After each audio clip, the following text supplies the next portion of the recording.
తెలంగాణ కొత్త గవర్నర్ గా నియమితులైన జిష్ణుదేవ్ వర్మ కొద్దిసేపటి క్రితం హైదరాబాద్ కు చేరుకున్నారు. శంషాబాద్ ఎయిర్పోర్ట్ లో ఆయనకు సీఎం రేవంత్ రెడ్డి ఘన స్వాగతం పలికారు. సీఎస్, డీజీపీ, త్రివిధ దళాల అధికారులు కూడా వెళ్లి గవర్నర్ ను తెలంగాణలోకి ఆహ్వానించారు. అనంతరం జిష్ణుదేవ్ శర్మ రాజ్ భవన్ కు బయలుదేరి వెళ్లారు.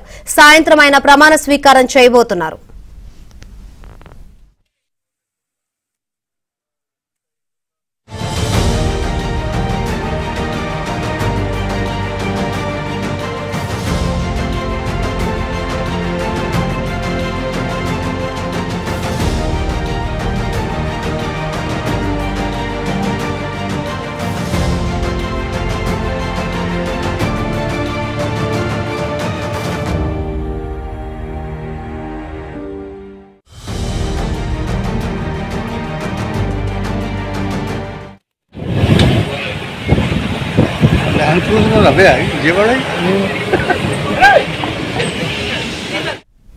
తెలంగాణ కొత్త గవర్నర్ గా నియమితులైన జిష్ణుదేవ్ వర్మ కొద్దిసేపటి క్రితం హైదరాబాద్ చేరుకున్నారు.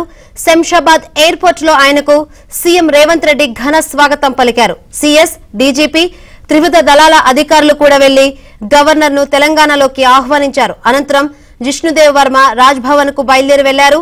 సాయంత్రం ఆయన ప్రమాణ స్వీకారం చేయబోతున్నారు. రైట్, ఇక ఇదే విషయం గురించి మరింత సమాచారాన్ని మా ప్రతినిధి రాజేష్ నడి తెలుసుకుందాం.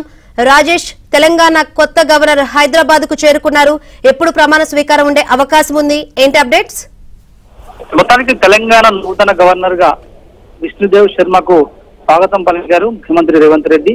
మొన్నటి వరకు కూడా సిపి రాధాకృష్ణన్ గవర్నర్ తమిళసై సౌందరరాజన్ తర్వాత సిపి రాధాకృష్ణన్ ని గవర్నర్ గా నియమిస్తూ కేంద్ర ప్రభుత్వం నిర్ణయం తీసుకుంది. ఇక తాజాగా సిపి రాధాకృష్ణన్ స్థానంలో గవర్నర్ గా జిష్ణుదేవ్ వర్మకు నియమిస్తూ నిర్ణయం తీసుకున్న సంగతి తెలిసిందే. సో రాష్ట్ర ప్రభుత్వం తరపున ముఖ్యమంత్రి రేవంత్ రెడ్డి, ప్రభుత్వ ప్రధాన కార్యదర్శి శాంతి కుమారి, డీజీపీ జితేందర్ రెడ్డితో పాటు త్రివిధ దళాల అధికారులు, రాష్ట్ర ప్రభుత్వ సలహాదారులు, ఇతర ఉన్నతాధికారులందరూ కూడా శంషాబాద్ విమానాశ్రయంలో నూతన గవర్నర్ కి ఘన స్వాగతం పలికారు. ఇవాళ సాయంత్రం 5:03 గవర్నర్ రాజ్భవన్ లో ఆయన తెలంగాణ రాష్ట్ర గవర్నర్ గా బాధ్యతలు తీసుకున్నారు. ఈ కార్యక్రమానికి రాష్ట్ర ప్రభుత్వం తరపున పలువురు సీఎం రేవంత్ రెడ్డితో పాటుగా పలువురు మంత్రులు, ఎమ్మెల్సీలు, ఎమ్మెల్యేలు కూడా హాజరు కానున్నారు. హైకోర్టు, సీజే కూడా ఈ కార్యక్రమానికి